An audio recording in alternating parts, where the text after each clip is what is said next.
hope that hope will come and Christ will come in us.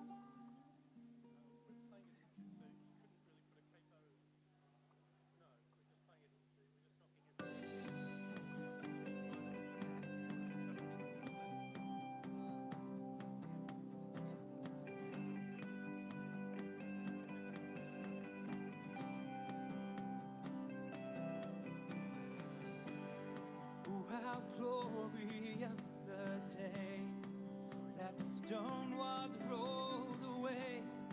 Heaven danced in victory.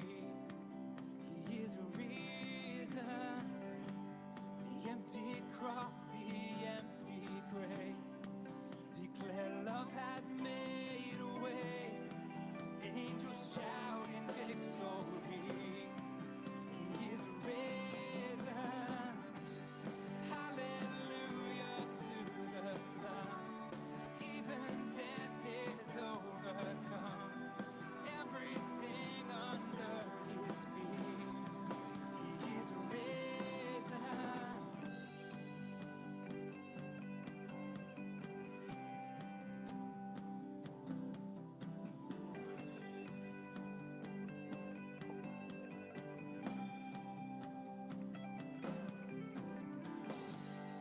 What was stolen now reclaimed.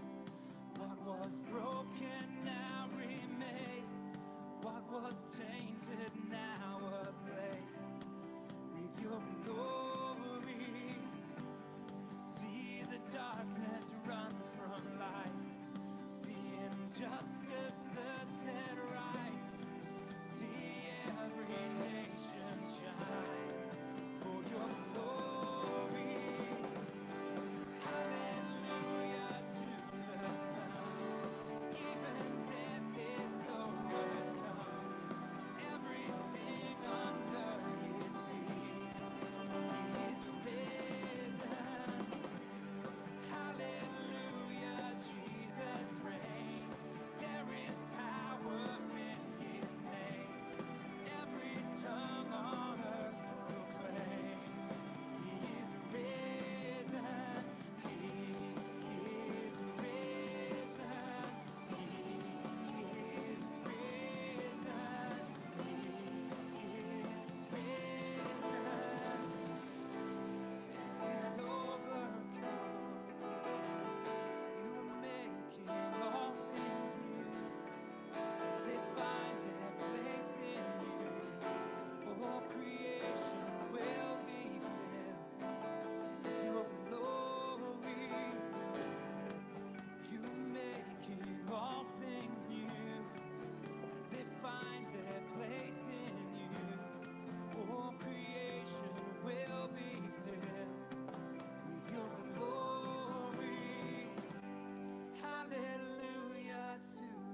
Yeah, there we go. Friends, welcome to Newtown Mission this morning as we gather here to worship. My name's Helen. If we haven't met before, particular welcome to you. Welcome to those joining us online this morning. We gather in this place to come before Christ in worship, remembering the story that draws us here. Christ came to the world embodied among us. Christ was crucified on a cross. Christ is risen from the dead, and Christ will come again. And this morning we light a candle to remind us that by the Spirit, Christ is right here among us.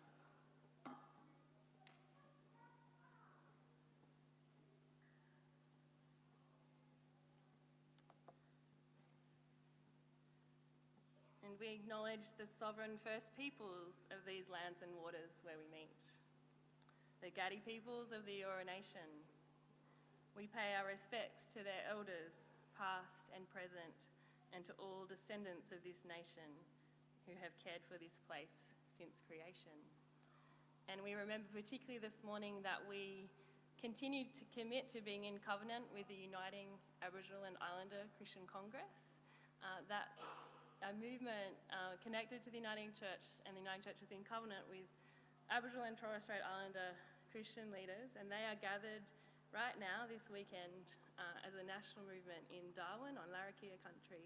It was beautiful to see on social media this weekend various worship and amazing stories of people leading. It's an important time for that movement in the Uniting Church as they gather this weekend. So we hold them in our thoughts and prayers this morning.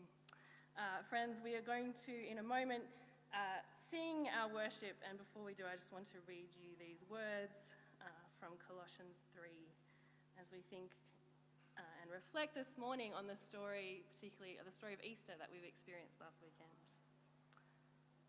It says this, so if you have been raised with Christ, seek the things that are above where Christ is, seated at the right hand of God.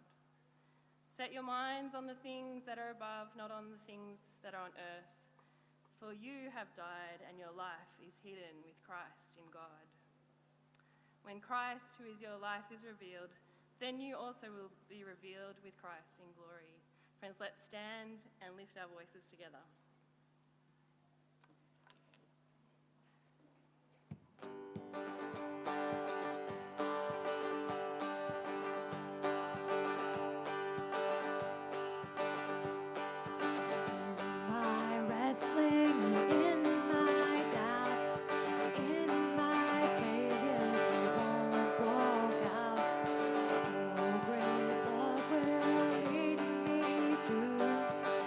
You are the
We're going to sing. What's funny about that? We are going to sing Come Thou Fount.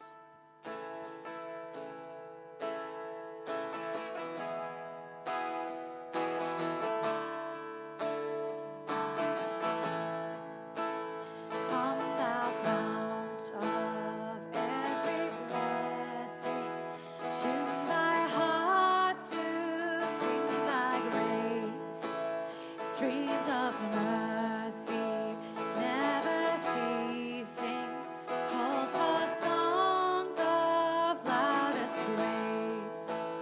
Teach me some melodious sonnet, sung by flaming tongues above. Praise the mount I'm fixed upon it, mount of thy redeeming love.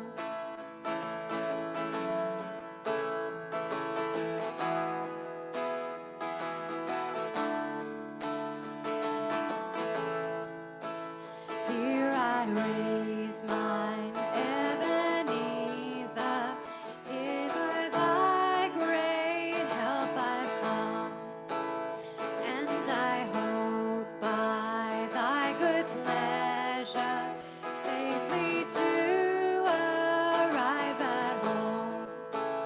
Jesus sought me when a stranger, wandering from the fold of God. He to rescue me from danger interposed his precious blood.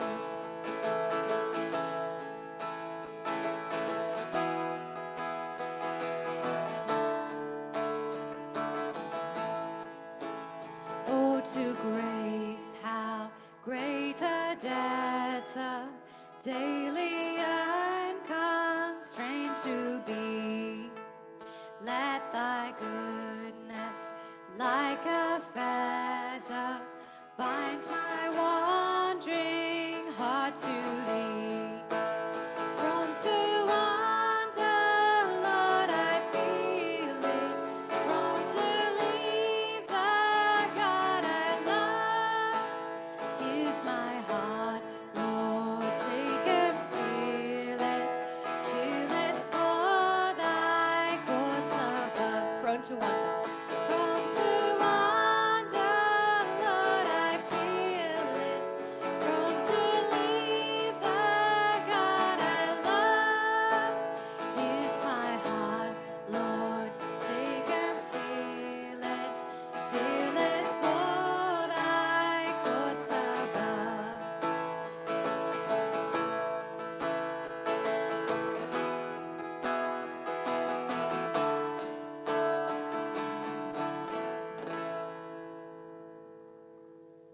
Now you all have to keep standing. I'm just going to sit. So just to make this transition a little easier, I decided to explain the word Ebenezer after that song rather than before, as usually done. So if you thought, here I raise mine Ebenezer, is something new to you, Ebenezer is a Hebrew word for stone of help, and it was first mentioned in the book of Matthew. I also, when I was a kid, I thought the next words were, Heather, by thy help I come. And I was like, I have to help these people? Anyway, we're going to continue singing Our God Alone. And Amy's going to lead this one.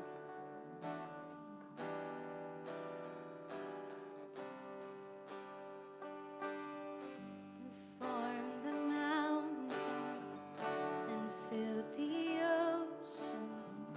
Our God alone, our God alone, who took the dust, breathed life in us. Our God alone, our God alone. Hallelujah, hallelujah, hallelujah.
Please be seated.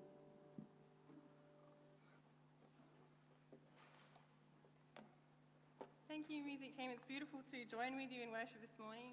Welcome. If I haven't met you before, my name's Helen, and if you weren't here right at the beginning when we acknowledged country, we thought about and remembered and prayed for the Uniting Aboriginal and Islander Christian Congress as they meet in Darwin, and Nathan Tyson has just popped online on our Facebook to say hi from Darwin in that conference, so good that you can join us briefly there from Darwin, Nathan. Good to hear from you.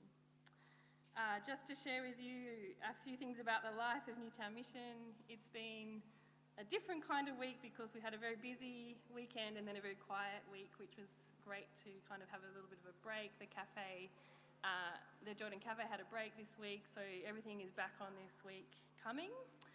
So there'll be lunch on Wednesday and Friday. There'll be chapel at 6 on Thursday and dinner afterwards. Always welcome to join us. Come along and join in a meal with others and in worship on Thursday evening. Andrew has been on leave this past week, but will be back in the office from this Tuesday. A couple of opportunities I wanted to let you know about in 2 weeks' time, on the weekend in 2 weeks' time, the end of April. So both of these opportunities are a chance to hear from Aboriginal and Torres Strait Islander leaders about the conversation around the voice and to get some equipping for how to understand that whole movement and some training in thinking about what that might mean, particularly as God's people as we seek justice for Aboriginal and Torres Strait Islander peoples. So the first one is Saturday, flip back, James, one at a time, because the first one is Saturday, the 29th of April from 10 to 12:30. It's run by Common Grace. There at that gathering will be Bianca Manning, Safina Stewart, Adam Gowan, wonderful people to be listening to as we think about these questions. That's at Northside Baptist Church on Saturday the 29th. And then on Sunday the 30th of April, the next one, there's a session with Larissa Minicon of Scar Tree Ministries at Leichhardt Uniting Church, so not far from here at 12 o'clock on the Sunday, just 12 to 1:30. Another opportunity to hear from Aboriginal and Torres Strait Islander Christians in this time as we have this conversation. So I encourage you to register for those, to pick one if you're free for it and go along and be part of that. And there'll be lots of other opportunities kind of as the year progresses to be part of those conversations and to listen well as we journey in that question as a nation.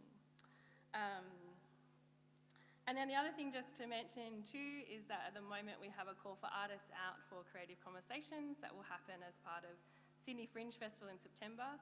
We're kind of putting the word out so that we can invite visual and performing artists to create new works for this project that's trying to generate some conversation about mental health and the theme of belonging and important sort of conversations for us to be having in society around social change. And so we're inviting artists to be part of that conversation, to create in conversation with each other and to kind of bring that together in an exhibition and performances and forum in September. So if you are an artist or you know an artist, we'd love you to help spread the word, invite others to be part of that. The due date for that is the 1st of May. Yes, I think that's all from me for now. Jude and Kathy, I'm going to invite you to come and share. Where's Jude? Oh, it's Rod and Kathy. You're going to come and share. Oh, just Kathy. Okay. Sorry, Kathy. Hello. Hi, Kathy. I know some of you, but not all. I just wanted to share sort of a big decision that I've made. I've been here at the church for a long time. I realised recently that it's almost half my life. I know. It's mind-blowing. But just, it's time for me to move on. So I've been thinking and praying about this for some time, and I've talked with the leaders about it, and I've talked with friends, and so it's a major thing. It's really, it's one of those things where like we look to God, not to. I mean, He provides people for us, and and provides a home for us, but it's really sad because it's such a big deal, and it's been such a big part of my life, and so much has happened, and so like I say, half my life it's kind of So it's looking to God to see, you know, what do you want for me next in this part of my life? And I guess this part of my life, I just turned 60, is sort of, I don't know, I guess this is another, you know, sort of season or something. But yeah, so I just wanted to, I've been, like even a few weeks ago, I've been sort of changing the stuff that I'm doing in my life. So a few weeks ago, I stopped volunteering at Jordan Cafe, and, you know, I'm just sort of, you know, making some changes. So yeah, so today is my last day, and I just wanted to, for people who don't know me, this isn't very meaningful. But for people who do, you know, they know that it's a big deal to me. So yeah, I just wanted to share that, and yeah, I've had lots of conversations with people here about it. Oh, you know, the leadership. But yeah, so that's it. So Simi is going to pray for me. Thanks, Sim.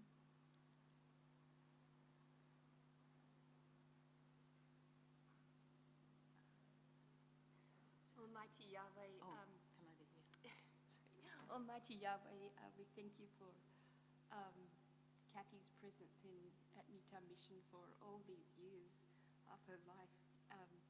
Thank you for the joy that she's had in the different ministries she's been involved in the singing, and the impact that has had on the congregation as we've worshipped. There's so much joy, so much generosity, and all the care that she's given, you know, people in the different areas of the church. Thank you for all this, Lord, and we know that you and Kathy have a close relationship, and that she knows that you are present and she can depend on you for everything. And we ask you to shower her with blessings over the next stage of her life, and we're just so thankful that she's given herself to the mission over this time. Yeah, in Jesus Christ's name, amen. Amen. Thank you, honey. And just, yeah, my little exhortation is that I, you know, I said it before just now, but of looking to God, because, you know, like you know, there can be something he gives us and it's for a time and it's so wonderful, but that's just the thing he gave us, and, you know, then it's him, you know, and he will provide the next thing. So, yeah, bless you.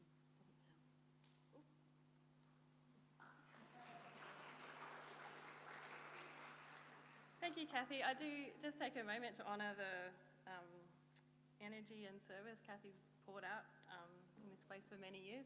Kathy was part of our eldership team for many years, has led us in music worship, has a beautiful heart for God, has served at the Jordan Cafe, but in particular has had an amazing pastoral heart and walked alongside people. So I honour that in you, Kathy, and the many years that you've served here.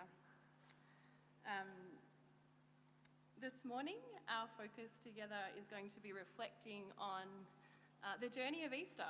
And so we're going to take a bit of time to reflect on kind of what we did together here, if you were here last weekend, or in general, if you weren't here, on the story of Easter, of Jesus crucified and Jesus risen. I guess firstly, I want to say thank you so much to those who were part of the wonderful celebrations here as we gathered for Maundy Thursday, and we lit candles and we remembered Jesus in the garden crying out as he was coming to face the cross, as he shared in a meal with the disciples, and we shared in bread and juice together that night as we came and gathered here on Good Friday morning, and we heard the story once more of the cross, and we blew out those candles. And then we regathered here on Sunday morning, and we lit candles, and we shared flowers and fruit and vegetables, and we danced and we sung as we thought of the risen Jesus. And I just want to say thank you if you were part of making that happen. And then over at Annandale, over the long weekend from the Friday to the Monday, we set up a labyrinth and we invited people into a quiet space. So passers-by and people who heard about it in different ways, 100 people came over those 4 days to visit, to take time to be quiet and to listen to the Spirit as they walked in that place and looked at art and poetry. So I did want to say thank you, because there was lots of people who hosted and made that, and were part of that as well. So thank you, church, because it was a beautiful thing to give to the community. So to start to reflect together, what I'd like you to do is just to think about what's a memory you have of this Easter, It might be that you travelled somewhere interesting and that was a beautiful thing to do. It might be that you gathered here. It might be that you walked the labyrinth in Annandale. It might be something else. But I would like you to turn to someone nearby, maybe meet someone who's around you that you either haven't seen for a while or haven't met yet. And I just want you to turn to each other and just quickly share a memory from Easter 2023. Go.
Okay, I'm going to ask you to come back together now, and we're going to journey on together.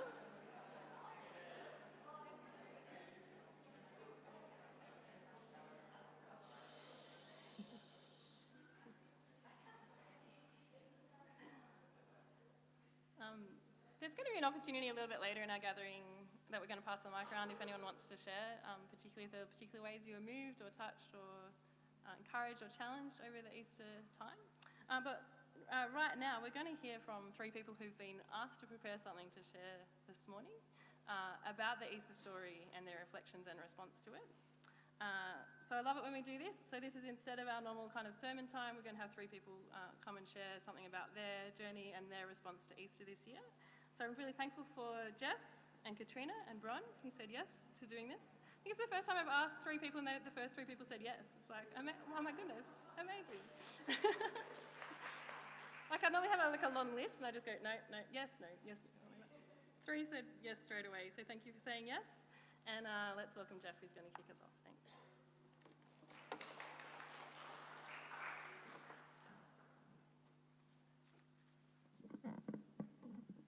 Thank you, Helen. When I looked down the run sheet and saw that I was after all this discussion, I thought, how am I going to tile this back? But thank you for reining it in.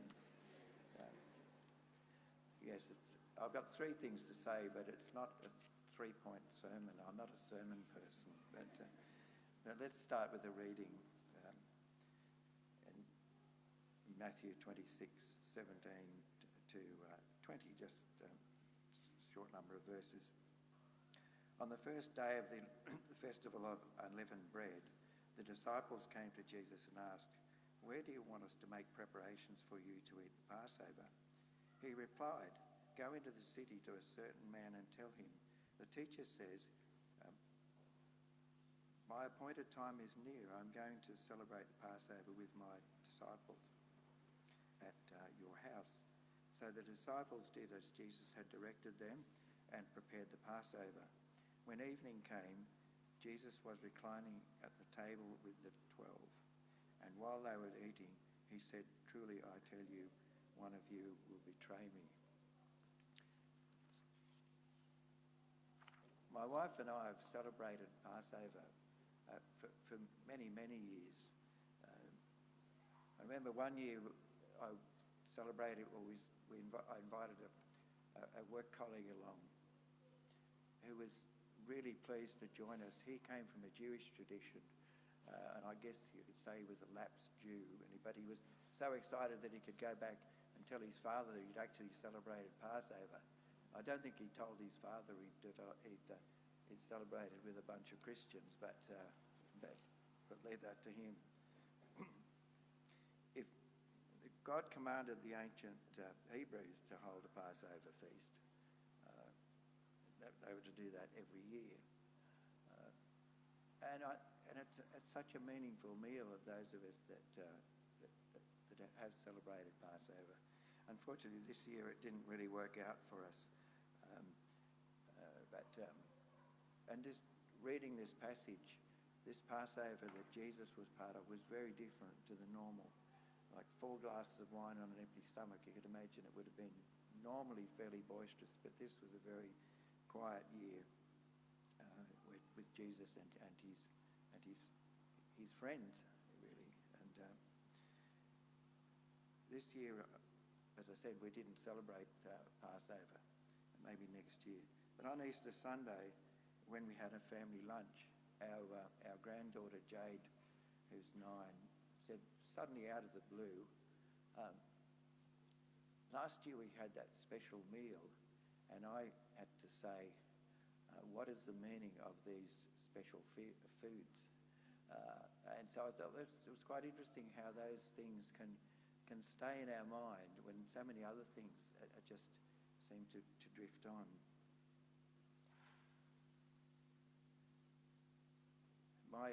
My Easter at Newtown is my second reflection, and I support Helen. I thought it was an amazing time of coming to, especially on Easter Day, coming into church and having everything laid out. It was fabulous.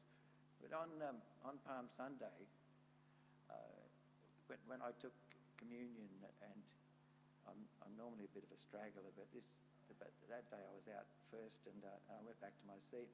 And I looked at the two queues of people, and I was blown away by it, really. Like, it was such a diverse bunch.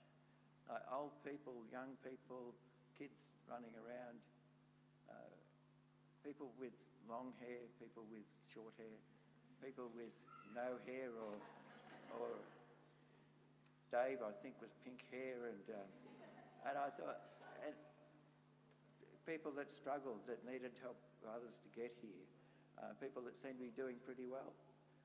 And I just looked and I thought, wow, this we've been talking about community, and I thought, this is amazing, like, just all coming together at the foot of the cross. Like, well, that was a mind-blowing experience for me.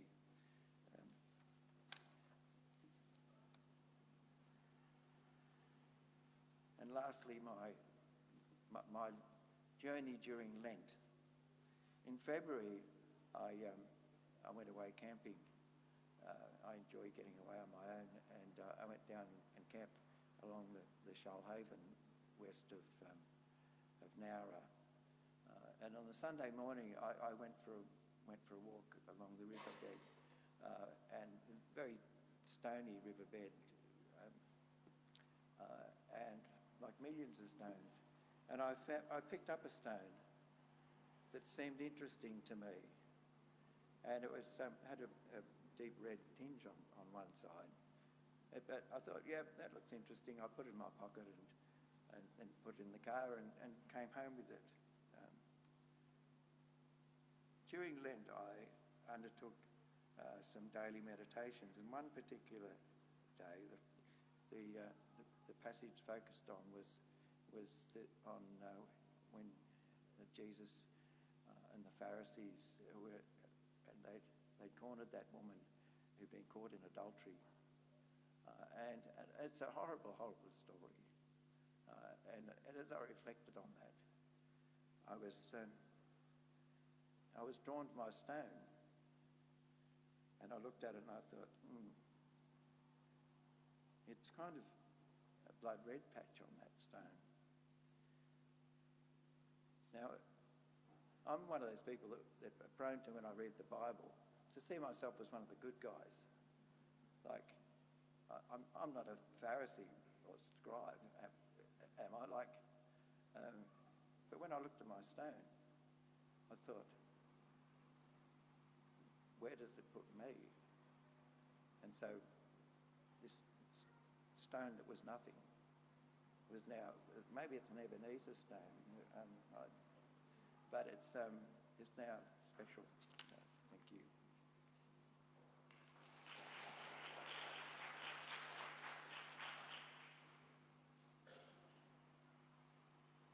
Hi.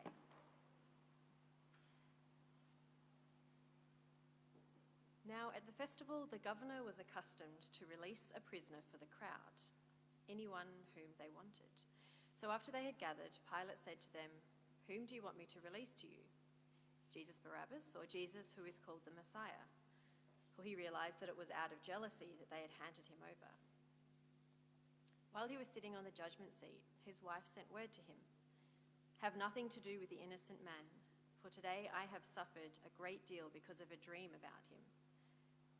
Now the chief priests and the elders persuaded the crowds to ask for Barabbas and to have Jesus killed. Then he asked, "Why? What evil has he done?" But they shouted all the more, "Let him be crucified." So when Pilate saw that he could do nothing, but rather that a riot was beginning, he took some water and washed his hands before the crowd, saying, "I am innocent of this man's blood. See to it yourselves." Now, I don't know about you, but this year seems to be determined to race on by. In the midst of this, it can be really easy to forget to slow down, to miss details, to not pause. I think Easter holds a way for us to slow down and mark time. The 4 intentional gatherings that we had here, as we've already mentioned, and the labyrinth over at ACAC and during this Easter period certainly helped me to slow down and to be. They gave me time to notice details. I was struck by one line in that passage I just read that I probably heard before many, many times and skimmed over. Pilate's wife. Do you remember her? Jesus was arrested at night, taken before Pilate. Pilate sees that Jesus is innocent of the crimes he's being accused of. He challenges the Jewish authorities, seeing that this is a political move. In the midst of this, Pilate's wife sends word to him. She has had dreams. She warns Pilate not to be involved. It won't go well for them to be involved in Jesus' death, in the death of an innocent man. So Pilate makes a ceremonial act of washing his hands against any of the impact of acting against Jesus. But did you get that? Pilate's wife has dreams. Someone outside of the Jewish faith and tradition. Now, some commentaries suggest that she received dreams from the devil or Satan because of the outcome of Jesus' death and how it would impact them. I don't really know what to make of that, but I find it fascinating that this detail was included. While Matthew no doubt was trying to emphasize the point that Jesus was innocent, we know that a lot of the Gospels are written at different times for different audiences. It's intriguing that Pilate's wife was co-opted into this. It raises so many questions for me. She was able to send Pilate, the governor, a person of authority, word of her concerns. Has she had dreams before? How much was she involved in the politics of the time? It makes me wonder at the many lives that brush the stories that we read. I don't think I've ever taken much note of that detail before. Perhaps this is the challenge for those of us who have grown up with these ancient texts. We feel like we know the stories. I do wonder perhaps if it's more the overarching sweep of a story or a laboured lesson that we ought to know that we recall. How often do we let the discomfort, the questions of a story sit with us? How often do we remember that these stories were written for a people who lived in a very different world to us? For many of us, the Easter narrative is a familiar story, one of the seasons of the church calendar that holds space for an almost ritualised grieving and hope. Sitting at the labyrinth on Saturday, I felt like I actually stopped for the first time in a while. I stared at a tree out the door. It was fantastic. I was reminded again of the need to slow down and be, to listen to myself. So I sat and I reflected on the story of the crucifixion. I've heard and read and wrestled with so many interpretations of this. I still, to be honest, don't really know how to understand the crucifixion, but that's okay. I keep asking questions and try to sit in the discomfort. What I can hold to is the deep love that Jesus showed, to know that those closest to him would cause him so much pain, and to love them anyway. It's a story of our least favourite parts of humanity, of greed and fear, of leaders not wanting to lose their power, of friends turning away, of mobs who seem to lose their ability to think independently and critically, of powerless people for whom authority is against them, not serving them, of family grieving. There is no superhero moment, no shocking turn of events that prevents cruelty and death, no last-minute rescue. Now we know we have an Easter Sunday, where the story does change. There is hope. But for many people, they don't get an Easter Sunday in their lives or their grief. The Easter Sunday we have is not the same as it was before. Yes, Jesus comes out of the tomb, but he's not the same. It's not the story of Lazarus, who is still in the same gritty life, who walks and eats and sleeps and argues and cries and laughs and ages and dies again. Jesus appears and disappears. He eats, he has wounds, but he doesn't remain for much longer after his resurrection. This resurrected Jesus is different. How do we sit with this story thousands of years later? I was talking to a family member over the Easter weekend, and they shared how they hated Easter Saturday, still struggle with it now. In the church that they grew up in, Easter Saturday was when you reflected on your guilt and shame, your sin and worthlessness. Now, as they recover from this version of church, Easter Saturday is still uncomfortable. They wrestle with how to engage with this story, with this season. It's stories like this that I think about when I reflect on our recent stories of the work of the community. Perhaps this is the work of the community, to listen to people's experiences of the church, to respond and shape the way that we do church here at Newtown Mission, to continue to reflect the hope and challenges of Jesus' life and teachings, and take care not to cause more harm, to hold space for grief and woundings, to interrogate the scriptures and to ask, how do we make sense of stories written for people thousands of years ago? How do we seek to live in light of these stories and not cause more harm? How do we sit together in each other's stories? How do we notice details? How do we bear witness and be in the moment, in the discomfort, in the wonder, in the mundane and in the celebration? How do we do the work of the community?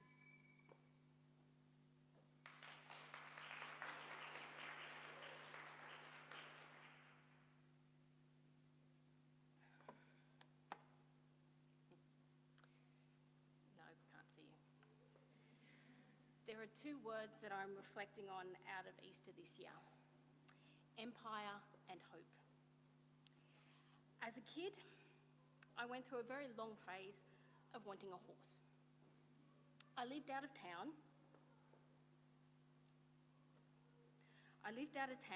On a small block of land and had read all the Pony Club books, so I knew exactly how to look after a horse, obviously.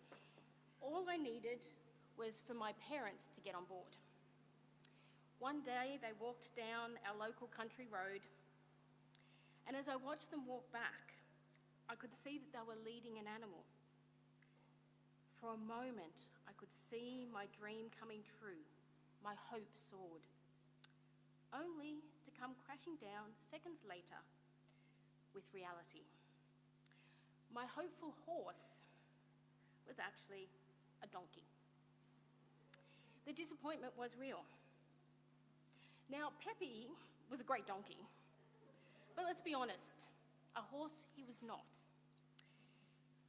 When Karina shared of Empire on Palm Sunday, I really felt the contrast between the unpretentious little donkey and colt that Jesus entered Jerusalem on and the impressive stallion warhorse that the Roman ruler representative would have impressed and intimidated the city mounted upon.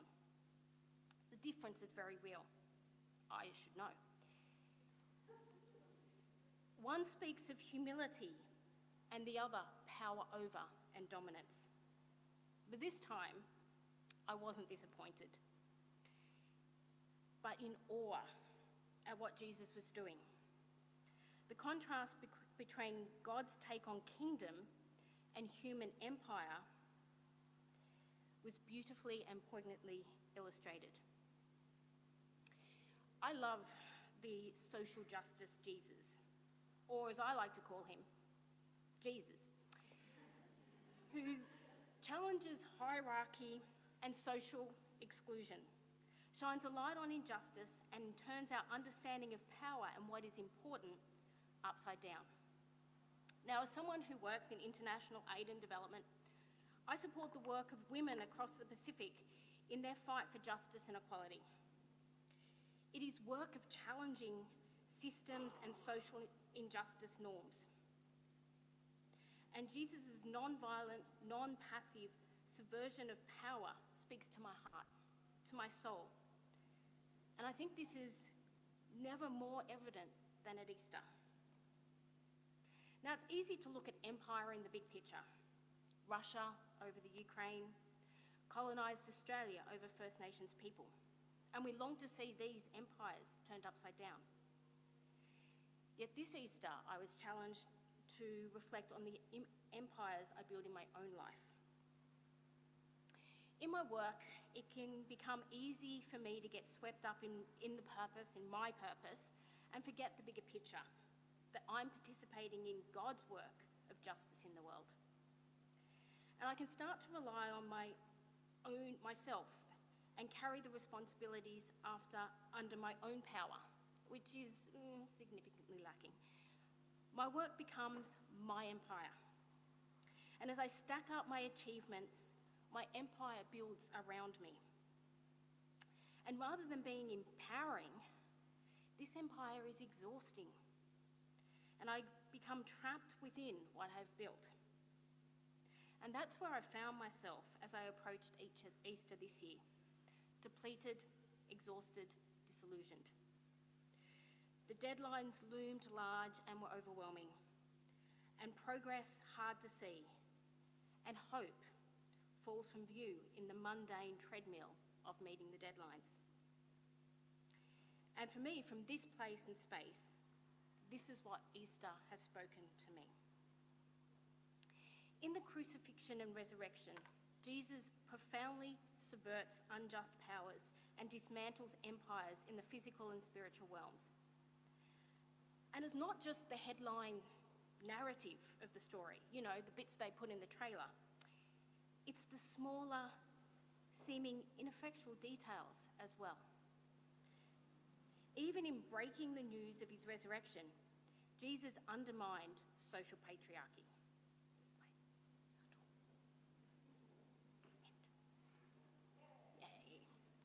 It's subtle, hey. So this is Matthew 28, 1, 5 to 6, 8 to 10. No, not that one. That Bible reading, that one. Yeah, great. After the Sabbath, at dawn on the first day of the week, Mary Magdalene and the other Mary went to look at the tomb. The angel, we just jumped a bit, the angel said to the women, "Do not be afraid, for I know that you are looking for Jesus who was crucified. He is not here. He is risen, just as he said." So the women hurried from the tomb, afraid yet filled with joy. and ran to tell the disciples. Suddenly Jesus met them. "Greetings," he said. They came to him, clasped his feet and worshipped him. Then Jesus said to them, "Do not be afraid. Go and tell my brothers to go to Galilee. There they will see me."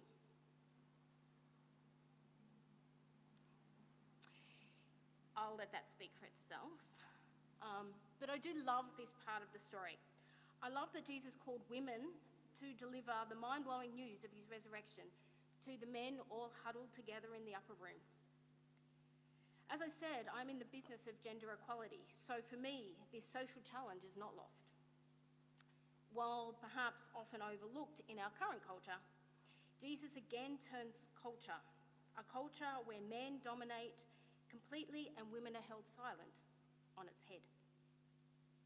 The subversive social challenges that Jesus lived culminates for me in the Easter story and feeds my own justice gene. This Easter I take and embrace encouragement and the reminder for me that God is the architect of justice and invites me to participate. It both spurs me on to engage and releases me from my self-built empire. Our community table here on Easter Sunday was open, inviting, and overflowing, illustrating the stark contrast to the depletion of my empire. And it promised freedom to work with God, not relying on my own strength. The abundance of Easter, the overflowing table represented, opened me back to connect again with joy, like the women who first encountered the risen Jesus and invited me back to hope. And now we get to hope. This is the second and profoundly confronting challenge I take away from the Easter journey. Hope is an interesting concept. It's often used so casually that it becomes a light-hearted good luck Hallmark card. But this is not the hope delivered in the resurrection. Real hope is hard. It's tough and it's grungy. It's held in the face of the big stuff.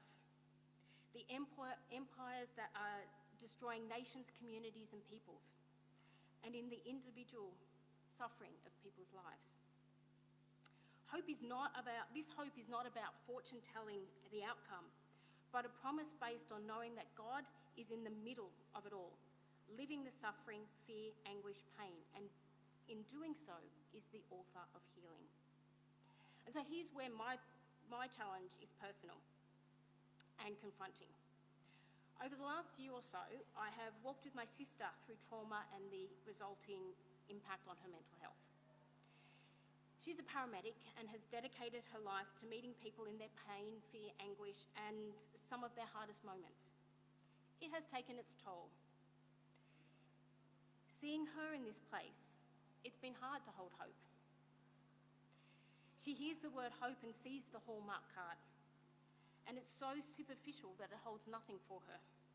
So I hold hope, but I struggle. Fear gets in the way. Fear that things won't change for her, and it's huge and debilitating and undermine hopes. The resurrection confronts this for me and calls me to release the hold of fear and dare to real hope. Hope for healing in whatever form that takes. Hope for her to experience joy again. Hope for life where there is currently existence in pain. This is big and it's scary, but that is the hope that is promised at the resurrection. Many of us left the church on Easter Sunday with a bag of goodies, of flowers and food and chocolate eggs. And as enjoyed and appreciated as these were, these are symbols for us of the bigger Easter gifts given to us all. Life renewed, nourishment of our souls, and hope refreshed in the toughest places. This is the power of resurrection.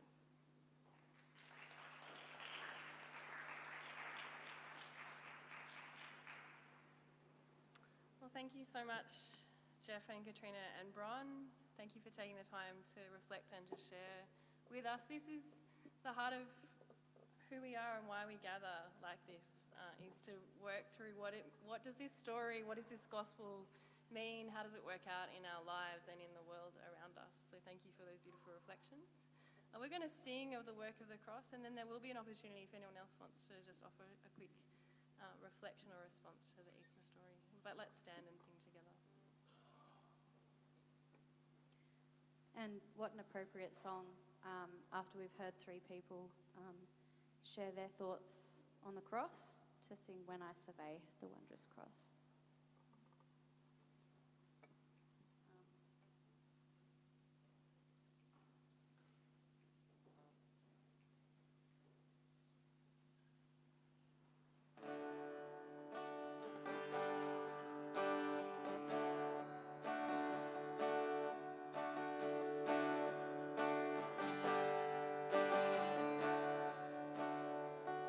When I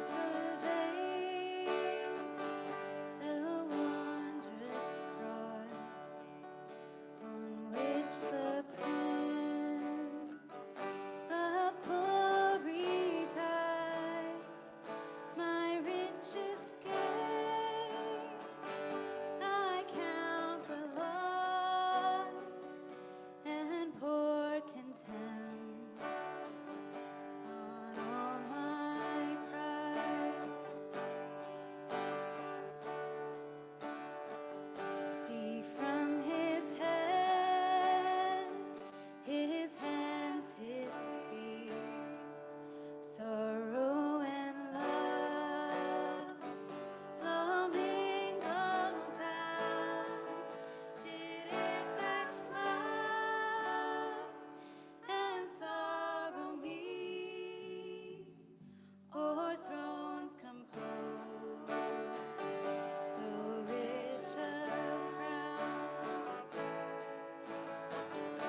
happening.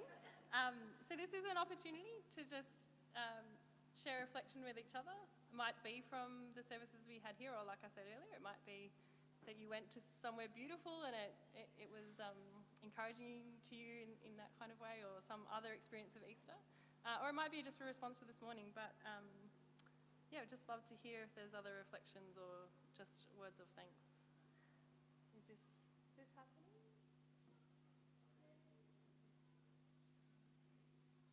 Mic without a mic. Oh.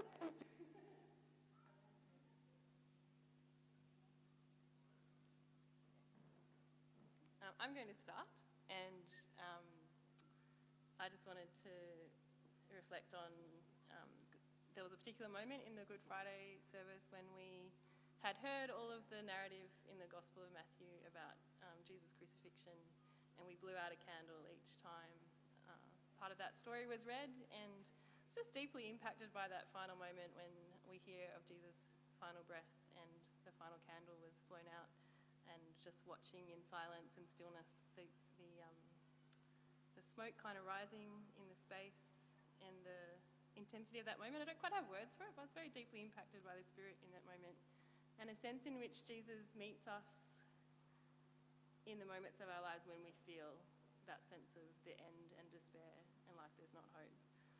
And that real sense of like knowing that the resurrection is also coming, but feeling that sense in which Jesus really meets us in moments of despair and in moments even of death and grief. I found that I think I'll carry that kind of visual image in my head for a while. And we'll just see if this is working, which it's not. So, you have two choices. You can speak loudly or come to the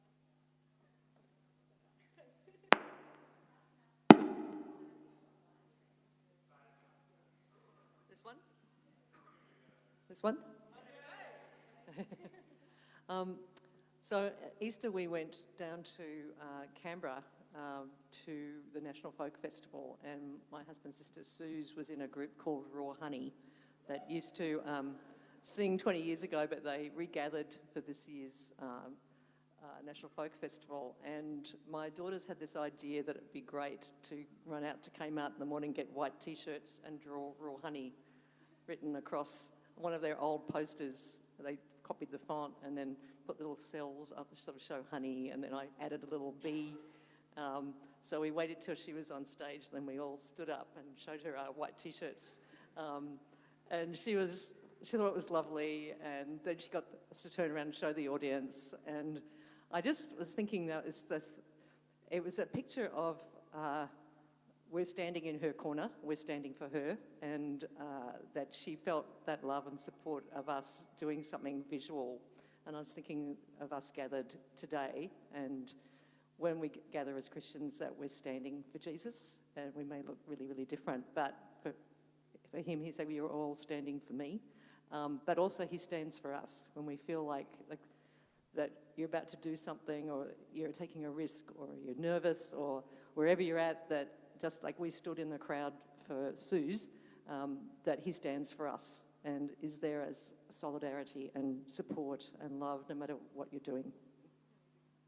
Thank you. So you don't have to come up to the front now. I can bring the microphone to you if anyone else would like to share something.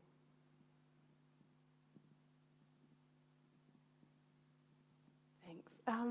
Yeah, kind of two things. The first is when Bron was reflecting on the abundant table, and I was just thinking of where the produce came from as well, and kind of the supply cycle, or how God kind of works through that. So, it was grown by the farmers and taken by a truck somewhere. The seed was grown as well, and then it went to Woolies, and there was excess. I don't know, so that kind of represents a bit of empire maybe. But that excess was then was picked up by hearts of other people who see other need and came to us, and then we still had excess. And so then we put it on that table. So I just kind of, and then everyone took it home. And so I just, was thinking of that and how beautiful that is, and that farmer. I'm a bit emotional today as well about my second thing, but yeah, that farmer.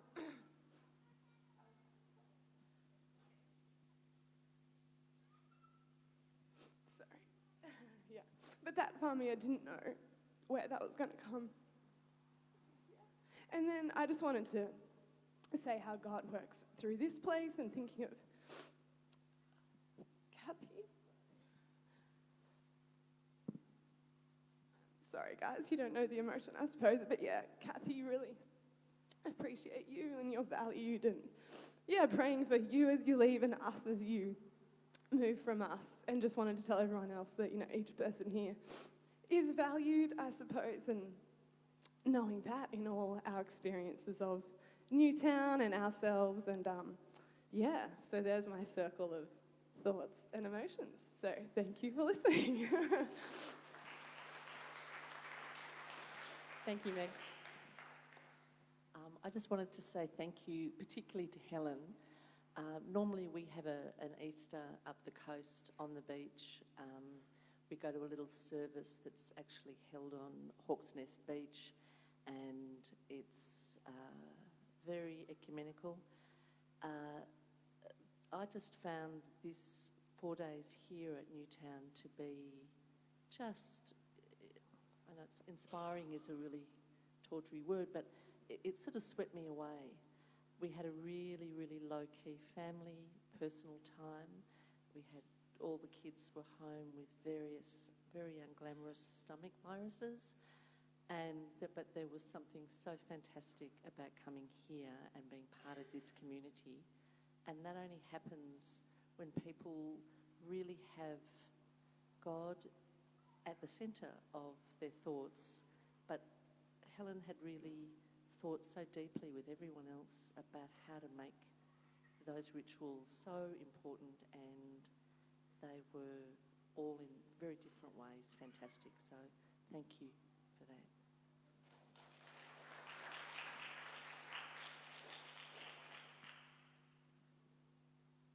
Righty, thanks. We shared something like this before, and I spent Sunday Easter here, and it reminded me of this Ephesians 5:8. For once you were in darkness, but now you are light in the Lord. Live as children of the light. Amen.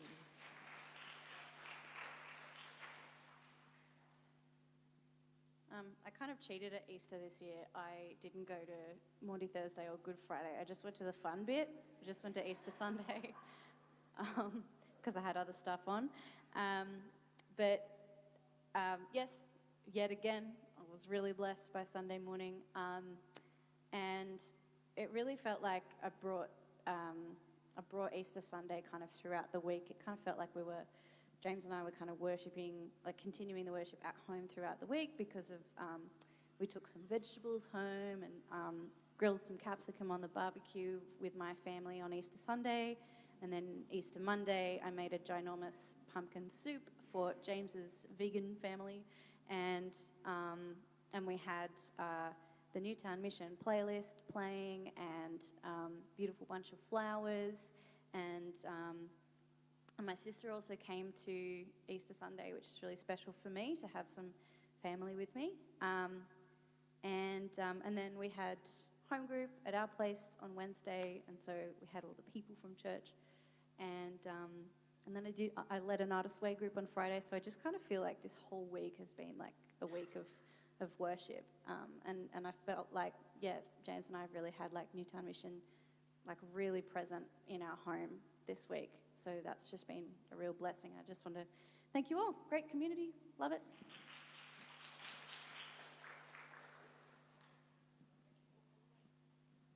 I didn't spend Easter in a church building, but I did get to spend time with my family, which was pretty special.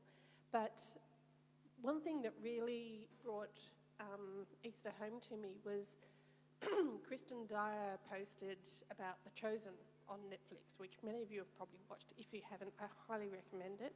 It's a short series. It doesn't go through to Good Friday and Easter, unfortunately. I was pretty disappointed about that.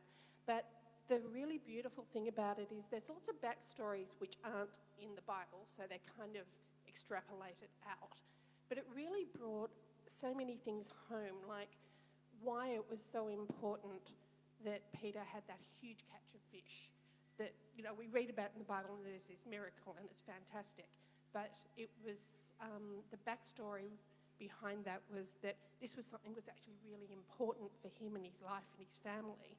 And the look on, the portrayal of Jesus in this, if you find it difficult seeing the Jesus of the Bible after seeing so many portrayals where, you know, he's very dour or not very expressive or whatever, my goodness, watch this show, because the look of joy on Jesus' face when that haul of fish gets pulled in is just absolutely, it's so human and it's so priceless, and it just shows his love for these men who are following him, and just the process of how they actually came to be his followers as well. It wasn't just like, you know, this supernatural, come follow me, oh yeah, I'll do that. There was relationship building and all of that sort of stuff.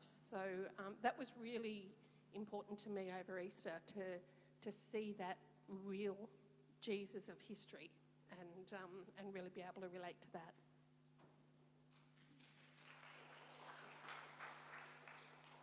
We're coming to the end. Last chance. Anyone itching to quickly share anything? No, it's beautiful. Oh, yes, Wendy. Last one. Here we go.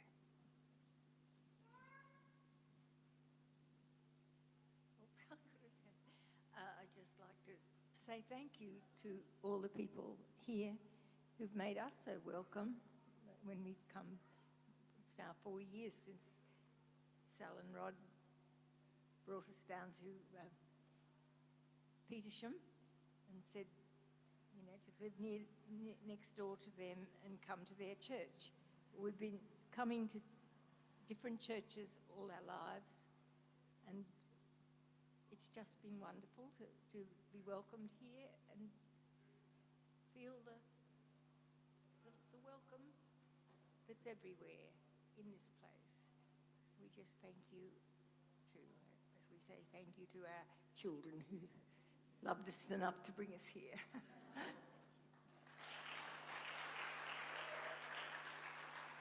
Well, that's a great note to end on. We're going to stand and sing, and in the coming weeks, we're going to continue, just a couple of weeks, we're going to continue to think about the resurrection of Jesus, what it means to follow a risen Jesus. Why don't we stand and sing a final song together?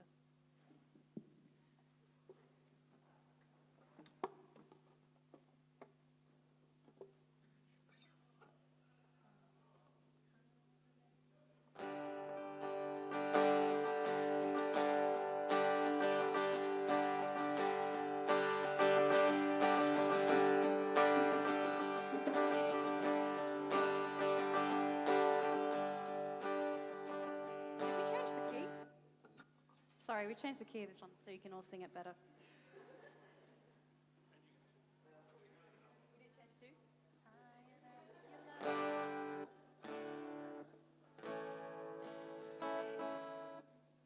Sorry. Okay, cool. That sounds right? Great, sorry.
would love to pray with you. Some of us will be here in the corner. Friends, go from this place to serve and love our God with the hope of resurrection stirring in your hearts. In the name of Jesus Christ, the crucified and risen one, we pray. Amen.